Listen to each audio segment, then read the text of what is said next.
നിങ്ങളുടെ ഫേവറേറ്റ് സീരിയലുകൾ ടിവിയിൽ വരുന്നതിന് മുൻപേ സൺ നെക്സ്റ്റ് ആപ്പിൽ കാണാം. ഇനി എല്ലാവർക്കും മുൻപേ കാണൂ. ഇപ്പോൾ തന്നെ സൺ നെക്സ്റ്റ് ആപ്പ് ഡൗൺലോഡ് ചെയ്ത് സബ്സ്ക്രൈബ് ചെയ്യൂ.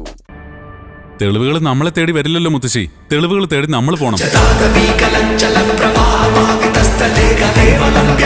ഇത്രയും ദിവസം രത്തനി കേസ് അന്വേഷിക്കായിരുന്നു എന്നല്ലേ പറഞ്ഞത്? അപ്പൊ പിന്നെ ഇതുവരെ തെളിവുകളൊന്നും കിട്ടിയില്ലേ?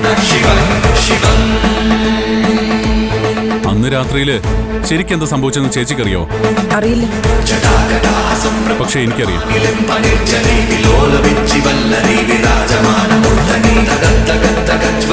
ആദിയും പൂജയും ഒളിച്ചോടാൻ തീരുമാനിച്ചു.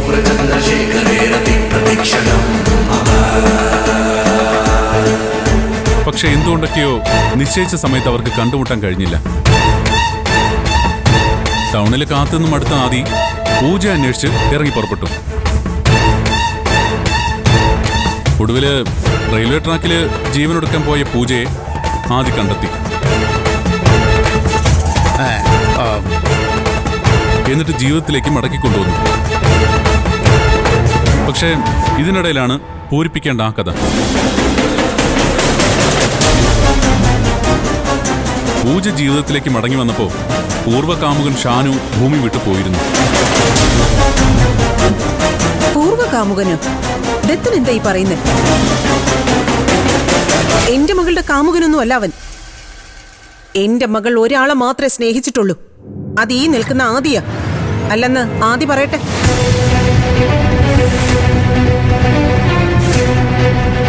ആദി എന്നോടെല്ലാം പറഞ്ഞു കഴിഞ്ഞു. എന്ത് പറഞ്ഞു? ഷാനു പൂജയുടെ കാമുകനായിരുന്നു. അവര് തമ്മിൽ അടുപ്പം ഉണ്ടായിരുന്നു. എന്താ ആദി പറഞ്ഞത്?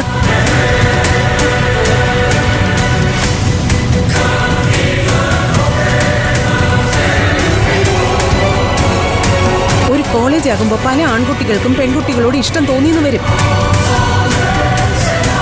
അതൊന്നും ആ പെൺകുട്ടി പോലും ചിലപ്പോ അറിഞ്ഞെന്ന് വരില്ല.